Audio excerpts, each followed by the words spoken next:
2 জুলাই মার্কেটে কি হতে চলেছে? দেখো নিফটি যেই জোনে আছে, ঠিক আছে, সেই জোন থেকে ও আগে ব্রেকআউট দিক, তারপরে এন্ট্রি করবে, সে কল সাইড হোক বা পুট সাইড হোক, ঠিক আছে।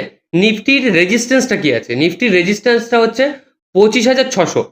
25,600 উপরে যাবে ভাই, ভেঙে ওয়েট করবে, ক্যান্ডেল তৈরি করবে, 10 মিনিটের টাইম ফ্রেম দেখো বা 15 মিনিটের টাইম ফ্রেম দেখো না কেন, এর উপরে গিয়ে সাস্টেন করবে, তারপরে তোমরা আপসাইডের দিকে মুভমেন্ট নেবে।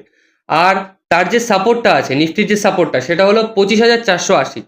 25,480 যদি নিচে আসে, ভেঙে নিচে আসে, তাহলেই একমাত্র পুট সাইডে এন্ট্রি করবে। আদারওয়াইজ এই দুটো জায়গার মাঝখানে যদি তুমি এন্ট্রি করো, তাহলে তুমি প্রিমিয়াম পাবে না, ঠিক আছে।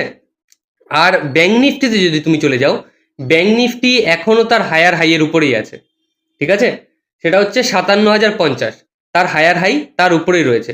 তো যতক্ষণ এটার উপরে রয়েছে ভাই, ব্যাঙ্ক নিফটিতে কোনো চাপ নেই, একদম টেনশন নেই, ব্যাঙ্ক নিফটি সুরক্ষিত আছে।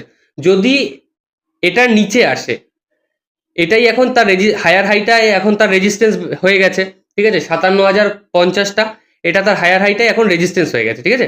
তো এই হায়ার হাইটা যতক্ষণ না ভেঙে নিচে আসছে, ততক্ষণ ডাউন সাইডের দিকে তোমরা এন্ট্রি করবে না, পুট সাইডে এন্ট্রি করবে না। আর যদি করো আদারওয়াইজ, তাহলে ফেসে যাওয়ার চান্স বেশি আছে, ঠিক আছে। তো এই পয়েন্টগুলো দেখে মার্ক করে ট্রেড করবে। চলো টাটা।